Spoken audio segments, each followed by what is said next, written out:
Bonjour Marco et Alexa, madame, monsieur, bonjour.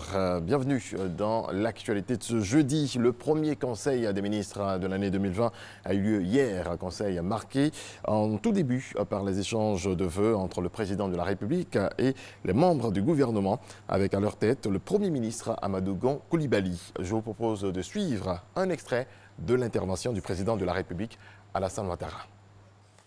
C'est avec un réel plaisir que je vous retrouve tous ce matin à l'occasion de ce premier Conseil des ministres de la nouvelle année 2020. Je voudrais tout d'abord vous exprimer, au nom de la Première Dame et à mon nom propre, ainsi qu'en celui du vice-président, mes sincères remerciements pour les vœux formés à notre endroit.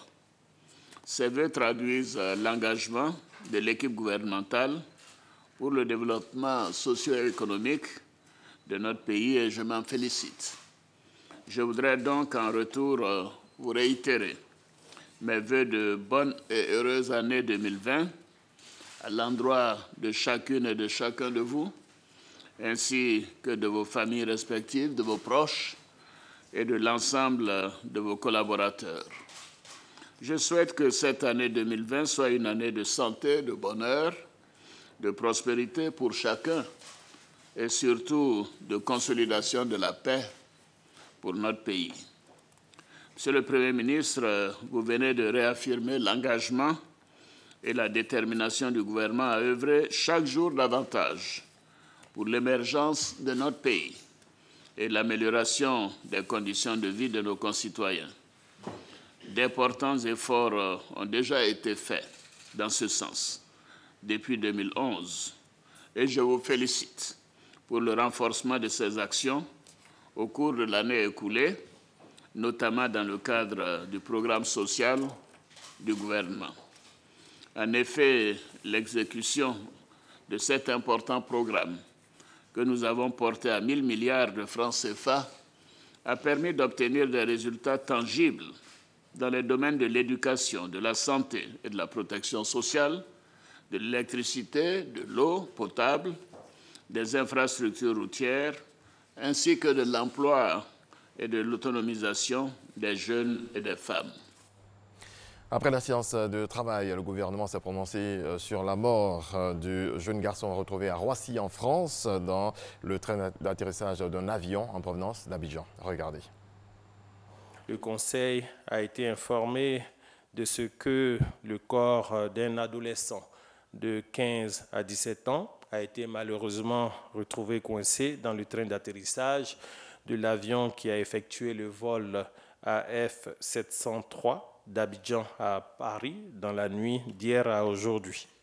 D'ailleurs, une commission d'investigation dirigée par l'ANAQ et comprenant les différentes entités concernées se réunira et il faut le rappeler, c'est bien la première fois qu'un tel incident survient dans notre aéroport et avec beaucoup de compassion, mais surtout avec beaucoup de détermination, le gouvernement suivra de près l'évolution de ce dossier.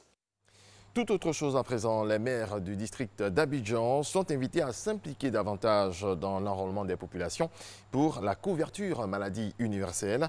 L'appel est du ministre de la décentralisation et de l'administration du territoire, Sidiki Diakité. On fait le point avec Michel Digri. Cette réforme initiée par le président de la République pour vraiment venir en aide aux plus démunis mérite que chacun d'entre nous y consacre le meilleur de lui-même. Pour les mairies, il s'agira d'accentuer les campagnes de sensibilisation à l'endroit des populations afin d'accroître le taux d'enrôlement. Il convient donc qu'un accent particulier soit mis sur l'enrôlement dans les différentes communes d'Abidjan. Dès lors, mesdames et messieurs les adjoints au maire, votre rôle devient particulièrement déterminant. Pour le représentant du Premier ministre, l'opération d'enrôlement connaîtra bientôt un coup d'accélérateur. On a effectué une visite chez l'opérateur en charge de l'enrôlement pour constater de visu la présence des nouveaux équipements qui sont arrivés, qui permettent dorénavant d'aller vers les populations assujetties, ce qui par le passé, était un véritable handicap pour le succès de l'opération. À ce jour, l'on dénombre environ 3 millions de personnes enrôlées depuis le début de l'opération. Voilà, c'est la fin de ce bref regard sur l'actualité nationale. On se retrouve à 6h30 pour développer l'actualité africaine. Merci Régis.